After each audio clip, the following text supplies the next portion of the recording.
after lunch I will leave you and you'll have a Palestinian guide that will take you in to Bethlehem. Shukran is thank you in Arabic. Marwan speaks Arabic, I speak Hebrew. We both speak a little bit of English.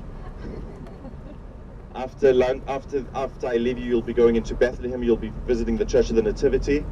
You'll also meet the local Christians in Bethlehem. And after that, we will be returning towards the ship, and hopefully, please God, be here by 6. And to use clean bathrooms, and after that, we will take you to Nativity Church to show the birthplace of the Lord Jesus Christ. Then actually, we are now in the area of Bethlehem City, and the area of Bethlehem City get like 120,000 people.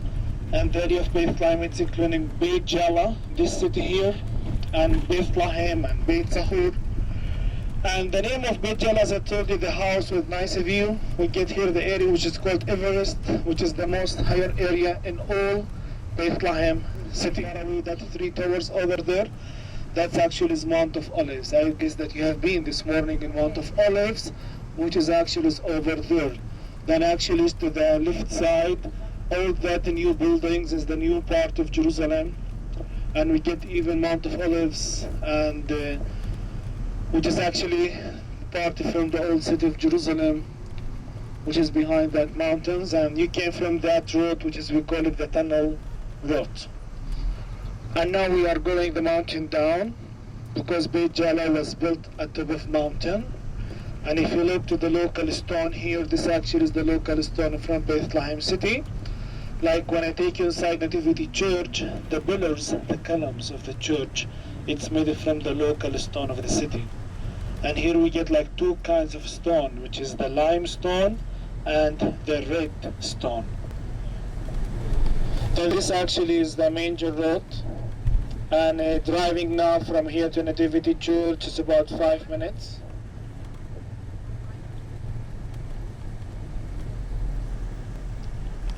Nativity Church, I am going to show you. It's the oldest church in all the Christian world, is Nativity Church. And Nativity Church was built in the year 531, the church we get today. And it's the only, church which is actually never destroyed. When the Persian people attacked Holy Land in the year 614. In that time, the Persian people destroyed everything except Nativity Church. You see, from Jerusalem to Bethlehem is short distance.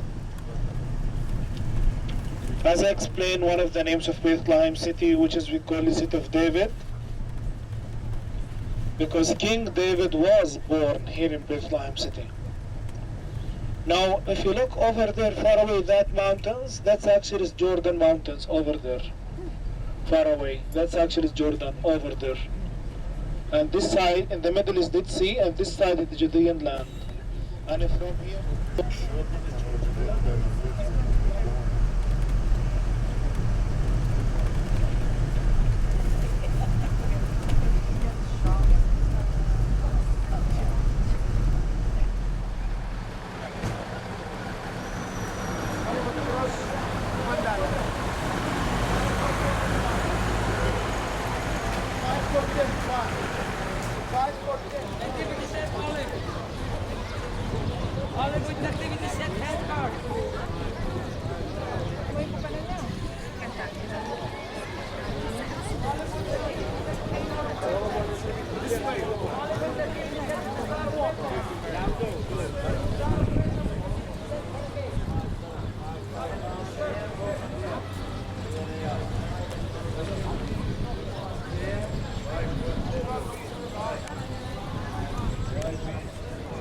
Anybody like all about Nativity set, it's all about handmade.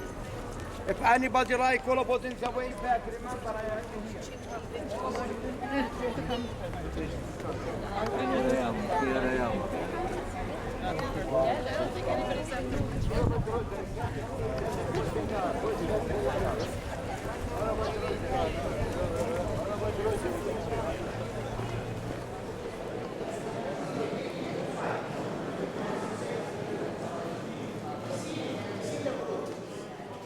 And this grotto here, we call it Saint Jerome Cave. And Saint Jerome is the one who made the official translation of the Bible. The Holy Bible was written in two languages, in Greek, in Aramaic, and in Greek. And Saint Jerome, he lived here in the 386, and he made the translation to Latin till the year 420, which is 34 years, lived in this place to finish the translation of the Bible, which is the descriptions of Saint Jerome. We call it in Latin the Vulgate or the Vulgata. Now we found this is Saint Jerome, Eusebius, Paula, Eustaquia. This actually is the people who is helping Saint Jerome to finish the translation of the Bible. Now, okay, please, bus number 4, let's gather here, please. I would love to share something before we go down to the party.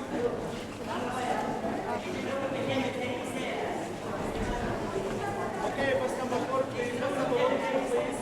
And this here is Saint Jerome. Everything is okay? Yes?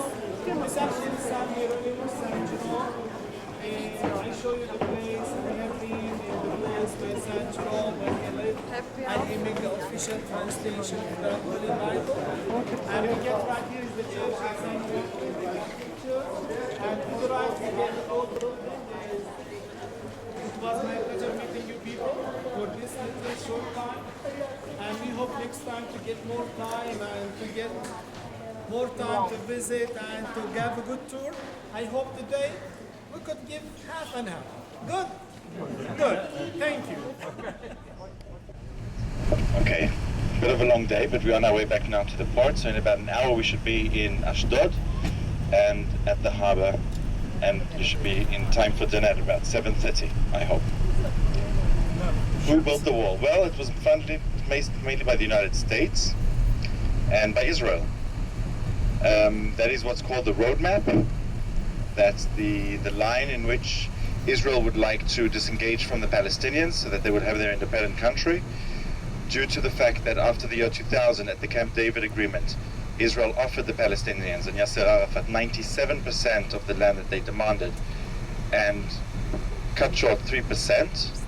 The Intifada broke out, if you remember, and that was a time of terrorism over here. It began in September 2000 with the lynch in Ramallah, where 2 Israelis were completely butchered by Palestinians in Ramallah, and Israel after that started clamping down on the Palestinians. The Palestinians, of course, started blowing up buses and restaurants and hotels and nightclubs every second day in Israel, which was I'm sure you remember this on TV. You just saw the ambulances and the buses blown up and the people, and it was terrible.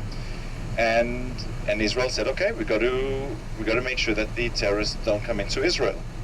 And how do you make sure that that the terrorists don't come into Israel? You build good neighbors have good fences. Robert Frost, I think, wrote that, right?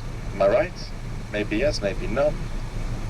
Anyway, that's the term. Good neighbors have good fences. So it's in order to keep the quiet and the peace between the two countries. At the end of the day, Israelis, as you can see, are not allowed to go into Palestine. The only ones that are allowed to go in and out are the Israeli Arabs. The Arab Palestinians also have a certain restriction on how much they can go into Israel and out, and they afterwards also have to go through the roadblocks, which are very strict checkpoints, that they get interrogated, that they can get searched, which is very uncomfortable. Yet at the end of the day, Israel is doing this in order to prevent suicide bombers to get into Israel, to infiltrate into Israel. So of course, at the end of the day, the innocent community, which are normally the older community, the women, the people that couldn't care less about the political situation and the conflict between Israel and Palestine, they just want to lead a normal life. At the end of the day, they are suffering the most. Yet Israel has done all in its power to try and get the peace with Palestine. Israel has done all that it can in order to prevent terrorists to get into Israel, and they've gone to the last. This was the last resort. That's the situation. Yes. So that is the roadmap. That is what was drawn up with George W. Bush. Of course, the Palestinians did not like that suddenly being erected up all over their villages, because it's disgusting built structure. In many places, also the Palestinians have put graffiti on those walls, saying all sorts of horrible sayings, such as "Ghetto Warsaw is here." The beautiful Judean hills. Now, you can see very clearly that we're beyond the green line. Now, the green line was a line that was drawn up between an Israeli general called Moshe Dayan, many of you remember him from the Six-Day War in the War of Yom Kippur, and a Jordanian general after 1949, after the War of Independence ended. Today, even on Google Earth, you can draw out the green line according to Israel planting trees on what was Israel land.